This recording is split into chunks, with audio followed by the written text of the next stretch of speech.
నమస్తే. Welcome to our channel.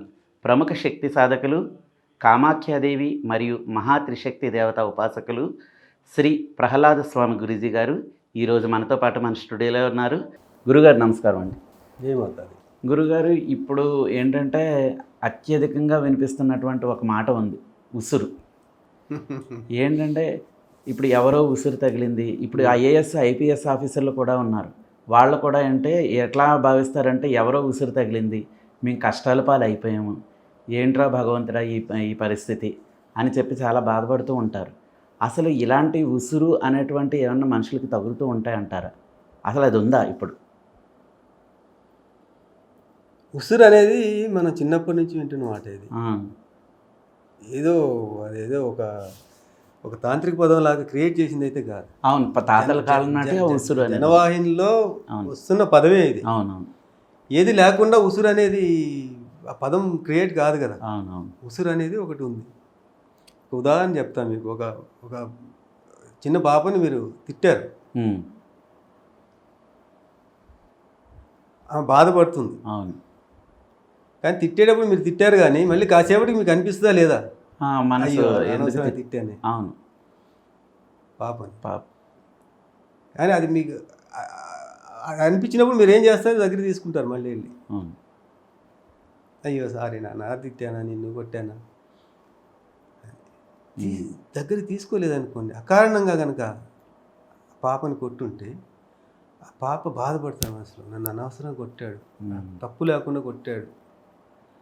బాధ, vibration ఏదైతే ఉందో, బాధ ద్వారా వచ్చే వైబ్రేషన్ ఏదైతే ఉందో అది మనకు తగ్గుతుంది. అబ్బో, ఎంత దూరంలో ఉన్నా సరే వస్తుంది. దాన్నే ఉసిరు అంటారు. అకారణంగా ఎవరైనా బాధిస్తే వాళ్ళ బాధ ద్వారా వచ్చే ఆ కాస్మిక్ పవర్, కాస్మిక్ మళ్ళీ నెగిటివ్ ఉంటుంది, పాజిటివ్ ఉంటుంది.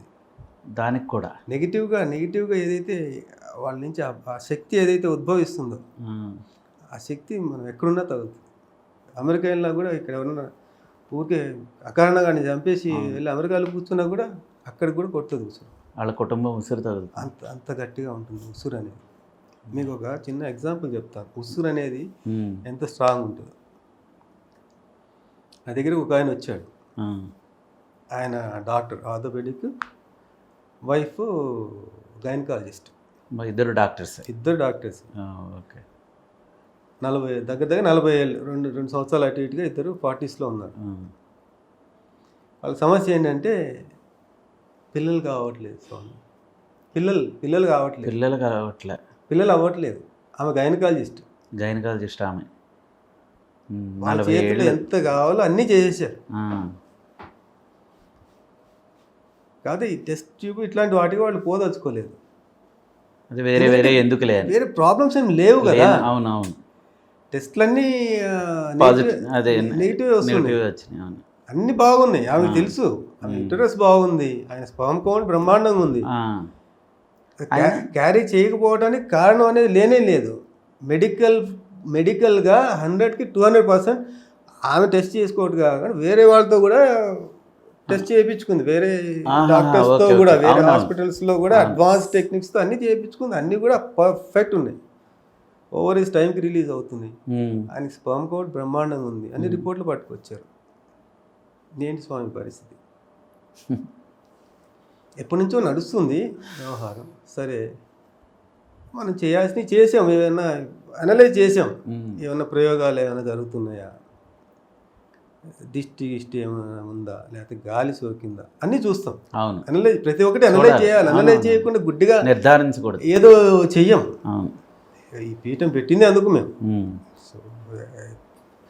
ప్రతి సమస్యకి ఒక టెక్నికల్గా పరిష్కారం ఇవ్వాలనేదే మా ఉద్దేశం.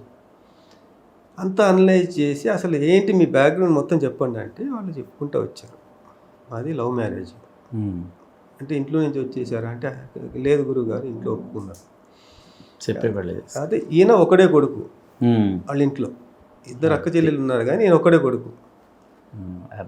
మరి మీ అమ్మగారు ఒప్పుకున్నారా పెళ్ళికి? ఒప్పుకున్నారు. ఓకే. మరి మీ అమ్మగారు మీతోనే ఉంటున్నారా? ఉండట్లేదు. అమ్మ నాన్న వేరే ఇంట్లో ఉంటున్నారు, మరి మీతో ఎందుకు ఉండట్లేదు? మరి మీ అమ్మగారు ఎప్పుడన్నా మీతోటి ఇష్టం లేనట్లు ఏమైనా ఉన్నా అంటే స్టార్టింగ్లో ఒప్పుకోలేదండి, తర్వాత ఒప్పుకున్నారు. మరి ఇప్పుడు ఎట్లా ఉంటున్నారు? లేదు, అప్పుడప్పుడు మేము వెళ్ళి వస్తుంటాం, కలుస్తూ ఉంటాం. ఆమె కూడా బాధపడుతుంటుంది మాకు పిల్లలు కలగట్లేదని. అలా బ్రాహ్మణ కుటుంబం వాళ్ళది. అయితే లేదండి, మా అమ్మకి అట్లా ఉన్నట్టు అనిపించదండి. చూస్తే ఉసురు ఆ వైపు నుంచి తగులుతున్నట్టు అనిపించింది. తల్లి దగ్గర నుంచి, తల్లిదండ్రుల నుంచి, తల్లి వైపు నుంచి ఉసురు తగులుతుంది. ఆయన ఆల్మోస్ట్ సీరియస్ అయ్యాడు ఆమె మీద. మా అమ్మ ఉసురు నాకు తగలటం ఏంటి? మా అమ్మ నేనంటే మా అమ్మ కదా, ఎట్లా తగులుతుంది? పెళ్ళి ఒప్పుకుంది, మా పెళ్ళికి ఆమె ఉంది, దగ్గరుండి పెళ్లి చేసింది. బెస్ట్ ఎగ్జాంపుల్ చెప్తున్నా మీకు, ఉసురు అనేదాన్ని. అదే దగ్గరుండి ఒప్పుకుంది. కానీ అట్లాంటి ఆమెను మీరు ఎట్లా అంటారు? మీరు ఏది పెడితే అది చెప్పేస్తారా? ఇప్పుడు మా అమ్మ మీద నేను ముందే వేస్తారా? నా భార్య ఏమనుకుంటుంది అన్నా. లేదు నేను చెప్తున్నా కదా, అమ్మ వైపు నుంచి ఉసురు ఉంది. అట్లానే అమ్మ ఉసురు పెట్టలేదు, కాకపోతే పిల్లలు కాలగొద్దు, మీరు నాశనం అవ్వాలి, మీరు చెడిపోవాలని మీ అమ్మ కోరుకోవట్లేదు. ఏ తల్లి కానీ అంత లీనంగా ఆమెకు ఒక బాధ అట్లా ఉండిపోయింది. అది ఉసురు రూపంలో నీకు తగులుతుంది. అది నీకు తెలియదు, మీ అమ్మకి తెలియదు. మీ అమ్మ నేను ప్రేమిస్తుంది, హోల్ హార్టెడ్గా నేను యాక్సెప్ట్ చేసింది. కాకపోతే ఆ బాధ ఏదైతే ఉందో, ఆమె చిన్నప్పటి నుంచి ఎన్నో కోరికలు పెట్టుకో ఉంటుంది నీ మీద. ఆమె కోరిక తీరక అలా ఒకటి తీరని కోరిక ఆ మనసులో అట్లా ఉండిపోయింది. అదే ఉసురు రూపంలో నీకు తగులుతుంది తప్పితే ఆమె ఉసురు పెట్టట్లేదు నీకు. ఓకే, ఒక పని చేయండి, వెళ్ళి మీ అమ్మకి సరెండర్ అయిపోండి. ఇప్పటిదాకా మీరు తప్పు చేశారని ఎప్పుడు మీ అమ్మ దగ్గర చెప్పలేదు. మీ అమ్మ దగ్గరికి వెళ్ళండి, కాళ్ళ మీద పడండి, మీ అమ్మ నాన్న కూర్చోబెట్టి వాళ్ళ కాళ్ళు కడిగి నెత్తిని పోసుకొని, అమ్మ తప్పు చేసాము, ఇలా చేసి ఉండకపోవాల్సింది, కానీ అప్పుడు పరిస్థితుల వల్ల ఆమె ప్రేమించిన దాన్ని వదులుకోలేక తప్పు చేశాను, క్షమించాలని ఆ కాళ్ళ మీద పడండి. అంటే ఇంటికి వెళ్ళి ఆమె కాళ్ళ మీద పడితే దాదాపు గంట సేపు ఏడ్చారంట వాళ్ళు వీళ్ళు. అంటే ఎంత బాధ ఉందో ఆవిడ మనసులో, ఆమె మనసులో ఎంత బాధ ఉందో చూడు.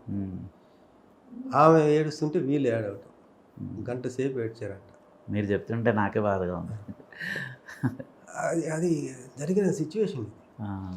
అయితే అప్పుడు ఇద్దరు కలిసిపోయారు. సరే అక్కడే ఫోన్ చేసి అందరికీ ఊరికి వెళ్ళి వచ్చారు. 6 నెలలు తిరగకుండానే ఆయన ఫోన్ చేశారు, కన్సీవ్ గురుగారు కన్సీవ్ అయింది. రిజల్ట్ చూడగానే, రిజల్ట్ టెస్ట్ గైనకాలజిస్ట్ కదా, టెస్ట్ చేసుకొని ఎమ్మటే ఆయన చెప్తే ఆయన ఎమ్మటే ఫోన్ చేశారు, గురువుగారు కన్సీవ్ అయింది, మీ అమ్మగారు ఎలా ఉన్నారు? థ్యాంక్స్ గురువుగారు. ఇప్పుడు హోల్ హార్టెడ్గా మేము మాట్లాడుకుంటున్నాం. ఇంతవరకు కూడా మాట్లాడుకుంటున్నాం అనుకుంటున్నారు తప్పితే మనసులో బాధ ఉండిపోయి మాట్లాడుతుంది. చిన్న గ్యాప్ అయితే అట్లా ఉండిపోయింది. అవునవును, అది ఉసురు అంటే.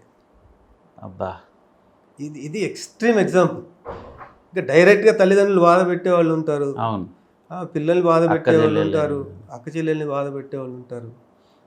ఉదాహరణ చెప్తాను, ఒక కుక్క అక్కడ పడుకుని ఉంది. కుక్క మనం నడిచినప్పుడు దాని మీద రాయటం యాక్సెప్టబుల్. మన మీద వస్తుంది కాబట్టి మన రక్షణ కోసం మనం రాయేసాం, అది యాక్సెప్టబుల్. అవును, అదే ప్రశాంతంగా పడుకొని కుక్క మీద రాయేస్తే అది పాపం, అది ఉసురు. అవును, అది ఉసురు ఖచ్చితంగా తగులుతుంది. అందులో మోగదేవాళ్ళది ముందే త్వరగా తగులుతుంది. దాన్ని పోయేవాడిని నేను, వాడు తప్పు లేకపోయినా పట్టుకొని కొట్టావు, అది ఉసురు. ఎవడో ఏదో డబ్బులు ఖర్చు కోసం తీసిపోతున్నాడు, ఏదో ఖర్చు పెట్టుకోవటానికి 10,000 కొట్టేశావు, వాడి పాప పని కాల, ఎవడు కొట్టేశాడు వాడి మీద, వాడి ఉసురు తగులుతుంది ఖచ్చితంగా. ఇంకా చెప్పాలంటే వాడన్నా మొబైల్ ఫోన్ పోగొట్టుకున్నాడు, వాడు పాపం ఎంత కష్టపడి 10,000 20,000 పెట్టి ఫోన్ కొనుక్కున్నాడు, మళ్ళీ 6 నెలలు పడుతుంది మళ్ళీ వాడికి ఫోన్ కొనుక్కోటానికి, వాడు ఫోన్ తీసేసుకున్నాను. ధర్మం ఏంటి? ఫోన్ దొరికింది, దానిలో ఎట్లా నంబర్లు ఉంటాయి, ఫోన్ పోయినాడు ఫోన్ చేస్తాడు, చేసినప్పుడు అయ్యా ఇది నా దగ్గర ఇచ్చేయచ్చు. అవును, వాడు ఫోన్ స్విచ్ ఆఫ్ చేసుకొని వేరే రకంగా నువ్వు వాడుకున్నావు. వాడు ఎంత వాడు ఉన్నంతకాలం అది తిట్టుకుంటానే ఉంటాడు, వాడు ఎంత బాధపడతాడు. అది ఉసురు. ఎవరికైనా అన్యాయంగా ఏదైనా చేస్తే అది మనకి ఉసురు రూపంలో తగ్గుతుంది. దానికి కూడా లక్షణాలు ఇవే ఉంటాయి. మళ్ళీ ఆహా. లక్షణాలు మాత్రం చేతబడికి బాణామతికి మిగతా వాటికి ఎలా ఉంటాయో ఏమున్నాయో? సడన్గా మనకి కష్టాలు రావటం, నష్టపోవటం, సిక్ అవ్వటం, ఆరోగ్యం పాడవటం, యాక్సిడెంట్లు అవ్వటం, అబ్బా, కుటుంబ సభ్యులందరూ అవి కూడా ఇట్లా వర్తిస్తాయి. ఇబ్బందులు పడటం. అందుకే చెప్తున్నా కదా, ఇవన్నీ కూడా లక్షణాలు సిమిలర్గా ఉంటాయి. కాబట్టి ఇవన్నీ తెలియకుండా అందరూ ప్రతిదీ చేతబడి అనుకుంటారు. వీటన్నిటికి తేడా తెలుసుకోగలగాలి. ఉసురు ఏంటి, చేతబడి ఏంటి, తర్వాత నరదిష్టి నరఘోష ఏంటి, గాలి ఒకటి ఉంటుంది. అవును, దాని గురించి ఇంకొక ఎపిసోడ్లో చెప్తాను. ఓకే. గాలి తగిలినా కూడా ఇలాంటివి ఉంటాయి కాబట్టి లక్షణాలు. కాకపోతే వీటిలో కొన్ని ఉంటాయి, గాలికి ఓకే, కొన్ని ఉంటాయి. అది ఇంకో దాంట్లో మీకు చెప్తాను. ఓకే గురుగారు, ధన్యవాదాలు. జై మాత.